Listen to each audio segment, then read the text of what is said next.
Hey everybody, welcome back to Around the MS podcast with Sara Mousa, where I speak to guests from across UAE about topics you want to hear about. Today I'm joined by the lovely Angelica Macdestiny. Hi, Angelica. Hi, Sarah. It's a pleasure to be here. It's a pleasure to have you here. So I invited Angelica to come on the show today because she is all about early childhood. She is an early childhood educator and she's somebody who's really important and passionate about the family.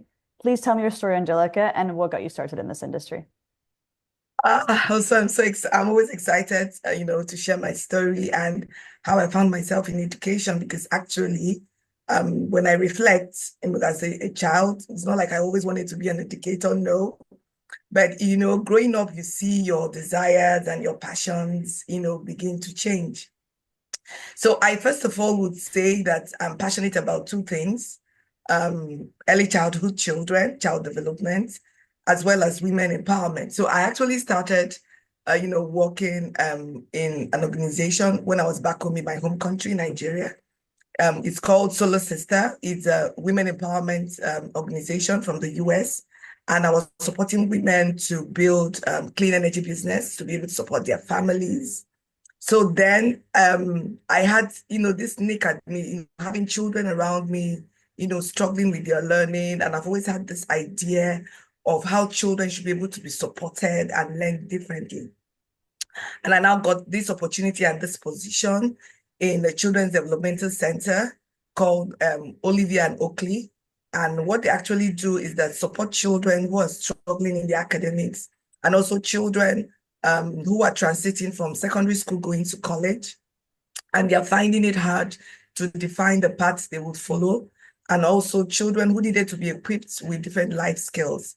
And that was it for me. So I took on the position as their program coordinator and curriculum developer. So I started working on different curriculums to support different children, having interface with the school and the parents on how best to support these children. So now it came to a time where I needed to move from my home country and move to the UAE. So, and I found that one of the things that really got me, hooked while working with these children was that I found out that most of them had issues from their early years, either that they didn't attend and they just moved on to primary school, or that they didn't have the right support while they were in those settings. So that plugged me into going into early year certification. So I'm actually a Montessorian. So I did a Montessori program from London.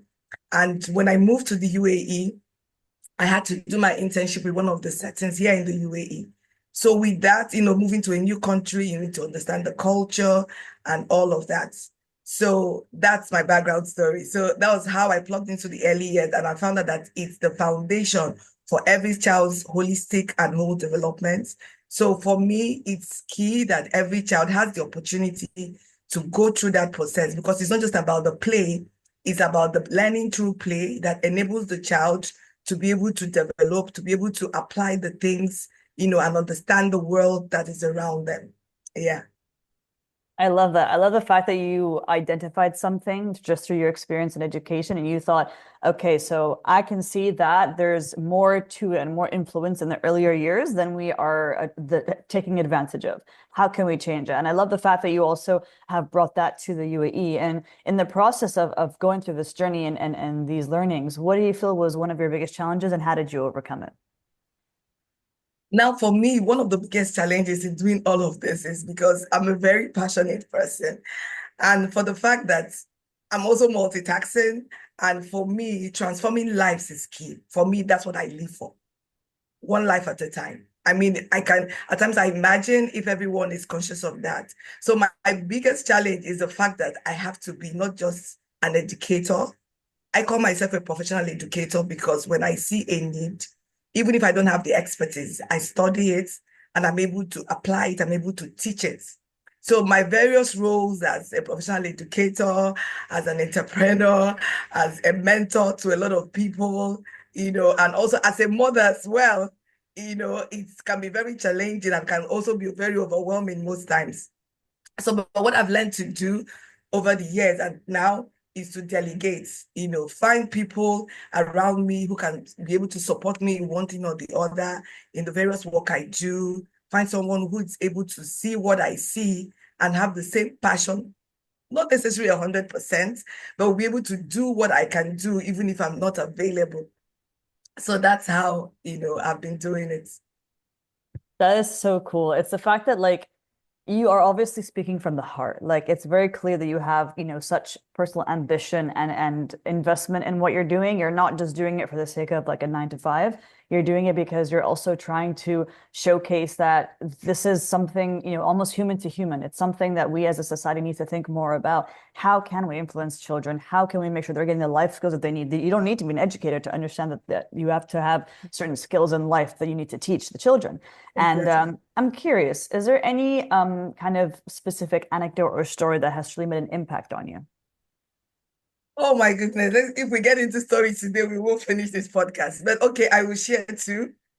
First of all, I will share that I founded a foundation called the New Breed Empowered Children's Foundation back home in my whole country. And I thank God I have a structure in place. I'm not in my country, but it's running without me being there. So, and one of the stories that when we started with one child. Okay, and the child I'm getting a little bit emotional when I met the child because the vision of New Breed is to support children who are not able to go back to school. So we support children way back from early years to primary school to secondary school and actually to the university.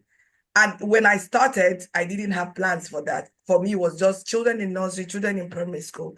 But the one child we started with was a very intelligent and smart boy that I met, and his parents couldn't pay his fee. And I was at that point, I personally didn't have the money to do that at that time. But because of my passion, I had to, like, when I mean scrape everything, money I had here and there to make sure to register this child for this exam. And I was like, God, I just have to get this done, you know.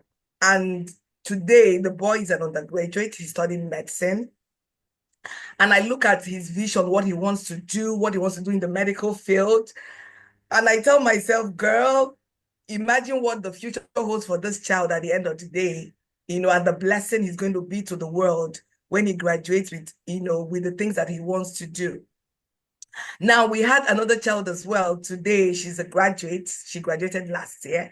And I remember on her graduation day when she was sending me pictures, I was literally crying because that's one child that is also going to impact the world in the field that she has studied and then the things that she wants to do. So that's back home in Nigeria. Then back here in the UAE, one of the children that I taught in the settings that I worked in. So when they brought the child to my class, because it was a class for those children transiting from the nursery going to the big school by September of that year. So, she was always crying, and wouldn't settle in the classroom. So I was very patient with her, paid more attention with her, made sure that whatever she needed when she came in, because already the classroom is set up for their learning and all of that. So gradually she was able to, relax in the classroom and, just being me, showing them all the love, giving them all the support they needed, to grow and to move to the next class. So boom, COVID happened, and the nurseries were the first set of people hit. So the nurseries were closed down. Everyone moved along. After COVID, the nursery didn't open. I had to move to another setting. So in the setting I moved to, and we had a program. I think it was a national day, but one of the international day celebrations that we have. And parents would come in with their children. So I realized the parents were staring at me with a little girl and was talking with my nursery principal. And for me, I mean, it could be anything. So, and they walked up to me and I was looking at them and I was like, hello, ma'am. And she was like, Miss Angelica. I said, yes. And I was looking at my principal, the parents, the child. So he was like, oh, you worked in so nursery? I said, yes. And she was like, do you remember her? And I was like, no. And the moment she called her name, that this child, would never stop talking about me, even though she has moved to the big school. Fortunately, she had a baby brother that was in my setting. I didn't even know.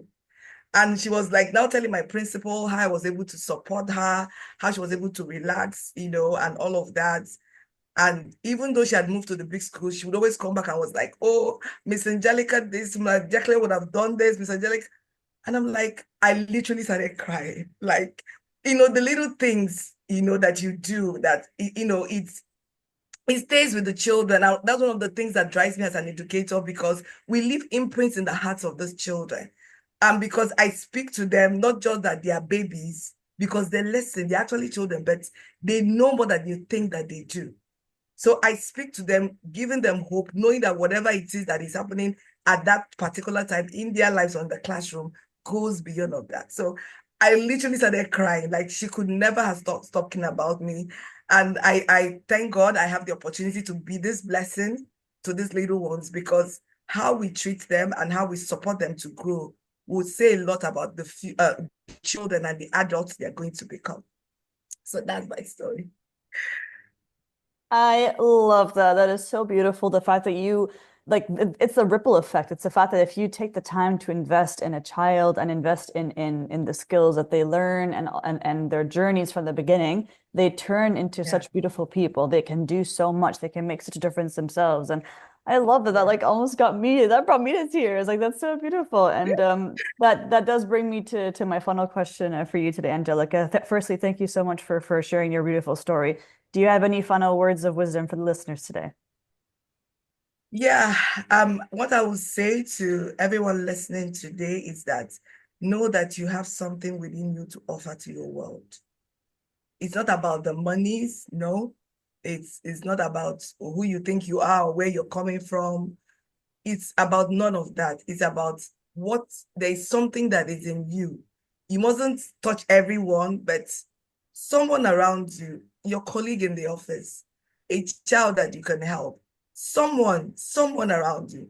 And for educators like me as well who watch this and will say, keep doing the great work that you're doing. You might not earn as much as you would have loved to be earning, but the lives that you're touching is beyond the millions of monies that we all want to make money anyway. But I want you to know as an educator, keep doing what you're doing, and as a parent as well, keep supporting those children. In the early years, it could be a little bit of struggle, but just know that you are impacting a life that is not just your life, that is going to move on to also impact other people's life. And finally, I will leave with this my quote that I say is define who you are before your world defines you. Don't let circumstance or people tell you who you should be or how you should live, but have a definition of who you are and the values that you carry within you that you will use to impact your world. Thank you so much, Sarah. Thank you so much, Angelica. I really appreciate you taking the time to share your story today and that really impactful piece of advice. That is something that we all needed to hear today. So thank you so much for that. Thank you too, Sarah.